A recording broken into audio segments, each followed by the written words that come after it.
Hi there. My name's Robbie Samuels. I'm a virtual event design consultant and executive Zoom producer. And today I'm going to share with you how to let your participants know that you are recording. Now, you can always see whether someone's recording by looking up in the top left of the screen, and you will see that there is a little recording. It says recording right there. But that may not be enough for some audiences. You might want to give them a little bit more notification so they can consent to being recorded. And this is particularly true if you're planning to use the replay in some public format. So for that, we're going to want to put an audio notification on that pops up an image on the screen that they have to click on. So it's absolutely certain that your participants know that this is now being recorded. So to take this on, we're going to go now to the zoom.us settings page. So I'm going to click on my account, and then on the left side of the screen here, the last one is settings.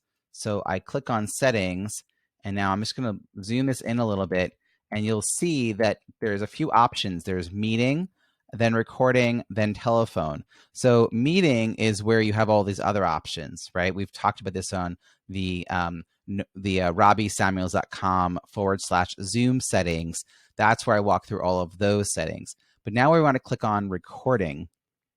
And there's a few options here to discuss, but the one I'm really going to focus on today is if we scroll down to the bottom of this page is where we're going to find the option to let people know that you are recording. And so here it is. It's called Recording Disclaimer. Show a customizable disclaimer to participants before a recording starts. So I'm going to click that on, and the check mark is already there. It says ask participants for consent when a recording starts. And then multiple audio notifications of a recorded meeting.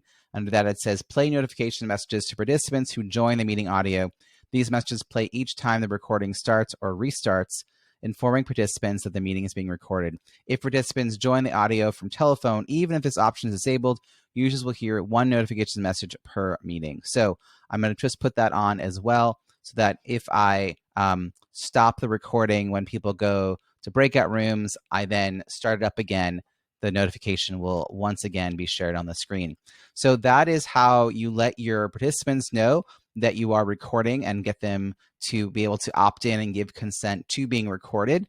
And also in the report section, which I've covered on another video, you will see that there is a column that then will show up that tells you whether or not someone consented to being recorded. So that's a helpful after the event to be able to pull that list. I hope this was helpful, and I'll see you tomorrow.